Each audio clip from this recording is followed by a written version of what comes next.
Do you ever feel like you are being used by your clients? Do you ever feel like you're being used by clients? I'm Roy, back with another video issue of Breakthrough Marketing Secrets, and this is a subscriber question, a subscriber message to me. Roy, finding that person that values my effort is quite hard. I've given my all, but in the end, I feel like I'm being used by them. I just want to provide value, big value, but they seem to not care what I'm bringing to the table. Any advice from FL? And this is absolutely this is a regular feeling for anybody who works hard to develop their skill and expertise in any subject. Now, I'm pretty sure that this person, being one of my subscribers, is in copywriting or in marketing, but really their question applies to anybody who is an expert service provider or really employee. It could apply to you. It could apply really anywhere. And so I want to speak to that. And my advice on this is going to speak to that. It's this feeling of being used by clients, and how can you change things? How can you take control? How can you dictate the terms of the situation, of the relationship, such that you are going to not feel used by them at the end of the day? And I've certainly felt that. I felt that. From time to time, I've run into situations where I feel like the client's just demanding more and more of me, and that the situation starts to feel more and more negative. But thankfully, based on the advice that I'm going to share with you here, I don't have to feel that very much. And I really haven't felt that very much, because a lot of this has been stuff that I've applied from very early on. So I actually have 5 recommendations for you, 5 recommendations for you to help you stop being used by your clients, stop feeling used by your clients. Number 1, the single most important thing that you can do if you don't want to feel used by your clients is to get better clients. Get better clients. I know that may sound I don't know, too obvious or whatever, or impossible, or I don't know. But part of the reason why I haven't run into this a lot is because I've always shot as high as I can in terms of the quality of clients that I'm going for. From very early on, I decided, hey, I want to work with the best. I want to be the best. I want to work with the best. And the best clients, they don't use their vendors, their service providers, their employees. They actually treat them with a lot of respect, and they value them, and they treat them based on that value. And the better clients that you're working for, the less you're going to have to deal with this situation of feeling used by your clients. So recommendation number 1 is just aim higher with your clients. If you're always chasing the lowest paying clients, like the people who post, I'd like you to write an entire sales letter for $100 on whatever freelance job site or job board or whatever, those people are going to suck, and they're going to feel, and it's going to constantly feel like they're using you, because they are. The situation there is set up such that if they're not going to use you, they're going to use the next copywriter who's willing to work for that rate, or the next person who's willing to do whatever job for whatever rate. They're bottom feeding, and they're going to behave like bottom feeders, and bottom feeders in terms of clients are going to use the people who they work with. And so the better clients you go after, and this may require you proactively going out and prospecting better clients, but the better clients you go after, the more value they're going to place on you as the expert, as the authority who they're bringing in to help with what they're doing. And they're not going to feel like they're using you, because they want the situation to be win-win-win. They want it to be a win for everybody involved. Okay, so recommendation number 2 is to charge more. Whatever you're charging right now is probably less than the market will bear. And if you feel like you're being used by clients, you're probably charging way less than the market will bear. Those clients may not pay more, but the good clients will. And so even the simple act of raising your fee will move you into a completely different tier of people that you're dealing with. And this as much as anything is why I've bumped my fee up from 2,000 to 4,000, 5,000, 10,000, now 20,000. And I'm thinking about raising my fee again for essentially doing the same type of work, the same like project description. A little bit changes, but this idea like that, oh, whatever I'm charging is how much clients are willing to pay. Maybe that's true of this client. I've lost clients as I've raised my fee. There's some who I'll probably never work with again because my fee has just gone up outside of what they're willing to pay for what I do. But what I found is very quickly that, one gets up out of the chair and another one is willing to sit there. Because there are great clients out there who are willing to pay more. And not only that, the ones who are willing to pay more most often also are willing to invest more in things like, me, I write marketing that's designed to get response. The ones who will pay me more are more likely to invest more in growing their list, in paying for traffic to see my marketing, in, doing whatever it's going to take to make that marketing generate more revenue, which is going to translate to being able to pay me more in royalties as well. So charging more, like it works, it's a virtuous cycle. It just, you're finding better and better clients who are willing to pay you more, who are able to pay you more, and who are able to make what you do more successful because of the caliber of those clients. So charge more is number 2. Number 3, and this one's really important. This one is way more important than you probably think it is. Set boundaries on your time.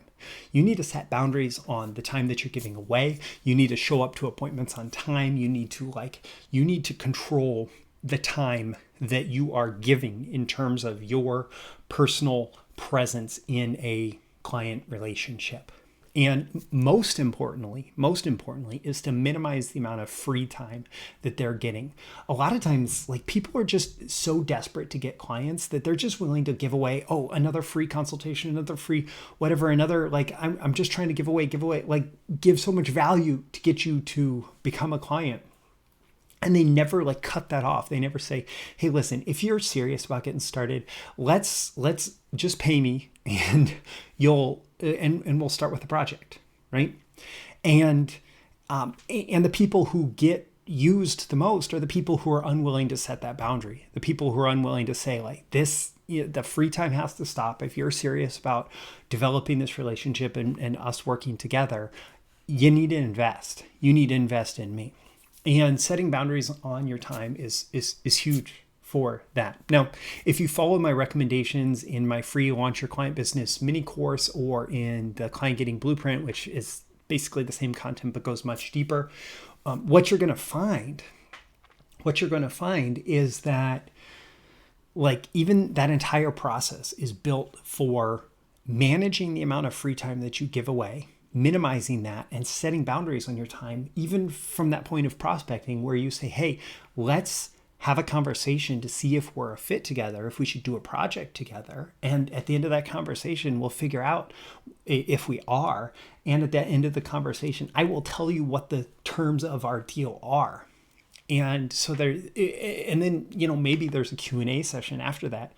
But for the most part, at the end of that conversation, it's clear that if they want to spend time with you, if they want to have you work with them, that they're going to need to invest.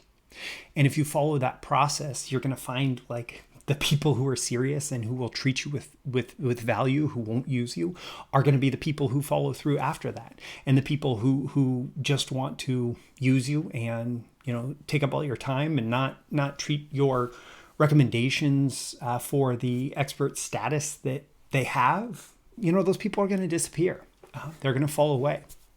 And so set boundaries on your time. Next up, prize frame. Now, that particular language, I associate it with the book Pitch Anything by Oren Klaff. It's not original to him, the concept, the idea, but he certainly talked about it a lot in that book. Basically, this is a complete 180 of how most, especially like lower level consultants and experts and service providers, think of their doing deals with clients. Most people, whether you're a copywriter or agency owner, whatever, like, you think of that check that you're going to get from the client as the prize. When in reality, if you want to not be used by clients, you need to think of yourself and your services and your solution to their problem as the prize. And they need to earn the right to even buy that prize from you. They need to earn the right to buy that prize from you.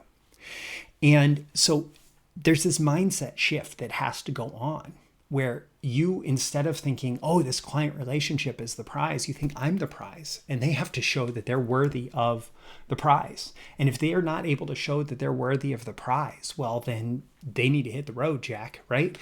And so you need to consider yourself to be the prize. You need to behave like you are the expert, to be the expert who is able to solve their problem, who has that expertise, who that knows that that expertise is the prize that they're looking for. And you can offer that to them on whatever terms you dictate. And when you offer that to them on the terms that you dictate, they're going to respect you, and they're much less likely to use you.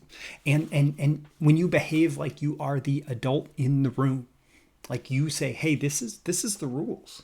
This is if you want to deal with me, if you want what I have, if you want this prize that I have for you, then this is how we have to behave. And the more that you can be the adult in the room, the more that you can be the expert, the more that you can establish yourself as the prize that they need to win, that they need to justify their worthiness to have that prize, the more you will just see all of this feeling of being used by your clients evaporate, because the clients that want to use you or that have a behavior pattern or whatever going on in their heads who are willing to use you, like those clients can't deal with somebody behaving like an adult. Those clients can't deal with people who set boundaries. Those clients can't deal with that. And if, that brings me to recommendation number 5, which is when somebody slips through or they're already in and you haven't gotten rid of them yet. Recommendation number 5 is that you need to fire bad clients. You need to be willing to say no, and you need to be willing to say, hey, we're not going to work together anymore. Or, you can have a little come to Jesus talk. You can say, hey, what's been going on, it doesn't work for me. And so if we're going to work together in the future, here's what needs to happen. And it's okay if we part ways. It is okay if we work together on those new terms, but what is not okay is continue to work together on the old terms with the old relationship. And, the reality is that probably the worst clients are going to disappear at that point. And the ones who were, kind of in the middle, they're going to say, oh, this person's behaving like a professional now. This person's behaving like an adult now. I better get in line. And the good clients are going to be naturally attracted to that because they don't want to have to manage the relationship in addition to whatever service that you are providing. They want you to be an adult. They want you to be an expert. They want you to take control. They want you to have authority and behave like you have authority. They want you to be the prize that they are going after because they know that in that situation, they're going to get more value from you. And so I'll go through this again. So if you want to stop being or feeling used by your clients, number 1, you need to get better clients. Number 2, you need to charge more. Number 3, you need to set better boundaries on your time. Number 4, you need to establish yourself as the prize with a prize frame around your entire relationship, shifting to you instead of to them. And number 5, you need to fire the bad clients. You need to say no. You need to get rid of the bad ones. So my name is Roy Furr. This has been a video issue of Breakthrough Marketing Secrets. I would love it if you'd leave a comment below. Let me know on a scale of 1 to 10 how valuable you found this and why. What was your biggest takeaway? What's your action item? How are you going to approach client relationships differently as a result of watching this video? Also, click that like button before you go so you get more content like this delivered to you. And because the magical algorithms will use your like to share this with more people like you who will find it valuable, you can certainly share it with folks directly. And subscribe before you go. Subscribe here. You can also check out the link in the description to breakthroughmarketingsecrets.com. Get my daily emails Monday through Friday, including these videos, as well as exclusive content for email subscribers only. Check out the other links in the description as well, including the Client Getting Blueprint and the Launch Your Client Business free mini course that I do offer. Again, my name is Roy Furr for Breakthrough Marketing Secrets. Has been a video issue. I always aim for that 10 out of 10 value. I hope that I've delivered it here, and I look forward to seeing you again in your next video issue. I will see you soon. Bye.